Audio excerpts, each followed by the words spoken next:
Hello guys! So ayan no, ngayon ay magluluto tayo ng simpleng tanghalian natin no, ang Bicol Express. Yan ang lulutuin natin ngayon para sa ating tanghalian. O ayan guys, ano pa inaantay natin? Umpisahan na natin at ito ang ating mga kailangan. Ayan guys, ang ating mga kailangan para sa ating Bicol Express. Yan no.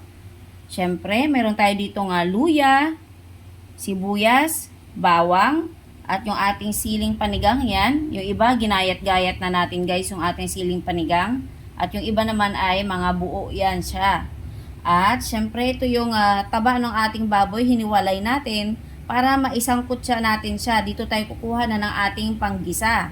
At syempre ito yung laman ng ating baboy no. Yan, kasim guys ang ating ginamit na baboy para malambot siya at madali lang tayong makakaluto. At syempre, meron tayong sugar dito guys, pang-enhance ng ating flavor, no? Yan, ang ating pampalasa, ayan, paminta at seasoning natin, no? At syempre, patis ang ilalagay natin kung kulang yung lasa nitong bagoong, no? Ayan, yung bagoong.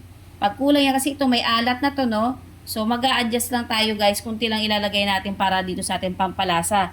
Maglalagay rin tayo guys ng kaunting suka. Yan. Yan ang ating gagamitin pampalasa, no?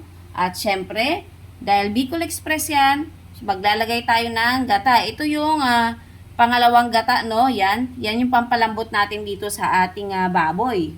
Pag naisangkot siya natin at naigisa na natin. At syempre, ito naman yung pinaka-cream niya, no? Yung purong kakang gata na sinasabi nila, no? Yan ang huling ilalagay natin, no? Pag medyo okay na yung baboy natin at malambot-lambot na ilagay na natin yan para maluto siya ng tama. Minsan kasi mayroong nagluluto na ganyan na hilaw pa ang gata niya. So, ayan ang ating mga ingredients. Yan, para sa ating Bicol Express. So, ayan. At dito nga guys, no, ayan, meron na tayong kawali. Diyan tayo magluluto. Painitin lamang natin yung kawali natin guys bago natin ilagay yung ating taba ng baboy. At so ayan guys, no, medyo mainit na yung ating paglulutuan ng ating kawali. Ilagay na natin yung ating taba ng baboy.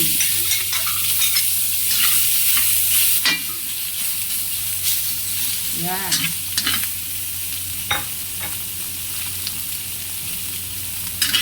Halu-haluin lamang natin yan guys. Hanggang sa magmantika siya, no? Yan, iwan-iwanan lang natin. Tapos balik-balikan natin pag medyo okay na siya para magpantay ang kanilang luto. Yan, diyan tayo kukuha ng panggisa natin guys, no? Yung pinaka-oil niya, yun ang gagamitin natin para sa ating panggisa. At ayan guys, no? Okay na yung ating taba ng baboy, oh. Ayan, maganda na siya, no? Ilagay lang natin yan sa gilid, yan. At magigisa na tayo. So, yan, nakatipid tayo sa mantika guys dahil sariling mantika niya na ang ating ginamit, no? At ayan, ilalagay na natin ang una ay ang ating luya. Yan. Yan, isang-isa lamang natin ang ganyan, no? Pag lumabas na yung aroma ng luya, isunod na natin yung ating bawang at sibuyas. So, ayan guys, ayan, mabango na siya. Ilagay na natin yung ating bawang at sibuyas. Yan. Yan, kunting halo-halo guys. At madali masunog lang yung ating bawang. Ayan, okay na yan. Sunod na natin yung ating sibuyas, no? Yan, at ihalo-halo lang natin yan guys.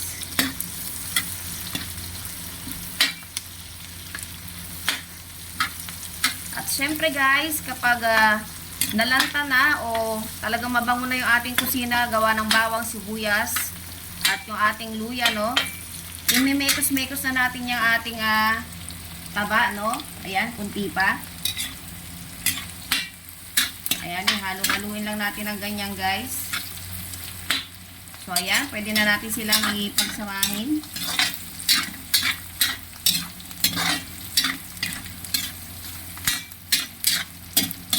Tama lang yung ating oil, no, na nilagay. At ayan guys, ilagay ulit natin siya sa gilid, no? Para i-ano naman natin yung ating alamang. Ayan, yan ang unang ilalagay natin para maluto. Ayan, lahat natin yan. Bibisa lang natin yung ating alamang dyan guys.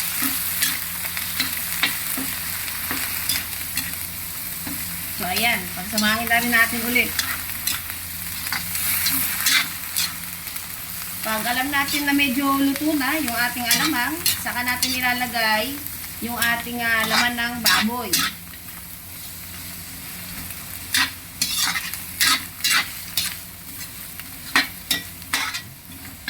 Yan. At ayan guys, medyo okay na yung ating alamang, no? Yan, ilagay na natin yung ating laman ng baboy. Yan. Maglagay na tayo ng pampalasa natin guys, yan, ang ating seasoning. 2 paminta para mas masarap, yan, mas maraming paminta. At maglagay tayo ng kunting patis lang ha, kasi maalat na yung ating alamang. So, kunti lang, yan. Mamaya na tayo magdagdag kapag kulang.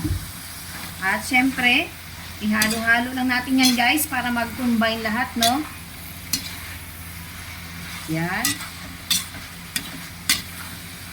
Simpleng Bicol Express ang ating lulutuin, no? Yan, siguraduhin natin na nahalo natin ng maayos. Yan, okay na to guys. At ilagay natin yung ating pangalawang kakanggata na dito guys.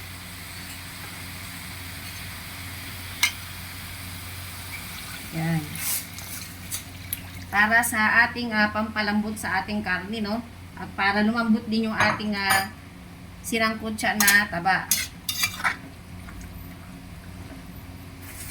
Yan, ayusin lang natin yung mga nasa gilid para lahat ay mapunta sila sa gitna, no? Yan, para mabalance yung ating pagluluto. So, ayan guys, palalambutin lamang natin yan. At pag medyo malambot na siya, siguro after mga 10 minutes, ilagay na natin yung ating kakanggata, no? Yung purong gata at yung ating mga natirang sangkap. Yan, takpan lang natin yan guys. At ayan na guys, no? Yan, kulong-kulo na yung ating pangalawang gata na nilagay, no? Yan ang pinakatubig natin para sa ating pagpalambot, no? Ayan, maglagay tayo ng konting suka. Yan, paikot lang natin ng ganyan, no? At wag nating hahaluin, no? Yan, hayaan lang natin siyang ganyan. At takpan ulit natin. So, ayan guys, no? Ayan, medyo ayos-ayos na yung ating laman ng baboy. Yan. At ilagay na natin yung ating kakanggata, no? Yung ating cream, coconut cream. Yan. Puro yan guys. Kaya sa nagbuo ng ganyan, syempre nilagay natin yan sa ref guys. Hindi natin sayang. At imekos-mekos lang natin yan. Pag ganyan guys, nangyayari kapag puro yung gata, no? At inilagay mo sa freezer.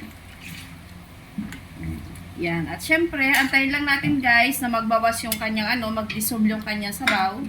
Bago natin ilagay yung ating natitirang gulay, no? Yung ating siling panigang at siling labuyo. Pag medyo nag-dissolve na ng kaunti yung kanyang sabaw. Ilagay na rin natin guys yung ating sugar dyan. Yan. At imekos-mekos lang natin yan para mag-balance yung ating flavor ng ating sugar, no? Para magano yung kanyang lasa. Sumakto sa kanyang lasa. At ayan, takpan lang natin yan guys. At pag konti na lang yung sabaw niya, nabawasan na, saka tayo maglagay ng ating mga sili. Yan. At so ayan guys, no? Yan, konti na lang yung ating sabaw. Tama-tama na yan. Ito yung hinahanap natin, no? Kasi malapot-lapot na siyang ganyan. Ilagay na natin yung ating mga sili, no? Siling haba at siling labuyo. Yan. At ilang minuto na lang guys. Yan, kunting minuto na lang, maluluto na to. Kasi ang aanuhin na lang natin dito yung aroma ng ating huling nilagay, no? Yung ating sili. Yan, tama-tama na kasi yung sabaw natin, no? Yan. So, simmer lang natin to guys ng mga ilang minuto, no? Yan, at ayos na ito. At ayan guys, luto na ang ating Bicol Express. Ayan. Talaga naman, no? Ito yung hinahanap natin na sabaw niya lang guys, no? Ayan, kitang-kita, oh. Tama-tama lang. At yung sili natin, okay na rin guys. Yan, no? Napakasarap nito sa kanin. Yan. Oh, diba? So, ano pang inaantay natin guys? Kain na tayo. Ayan, no? Wow!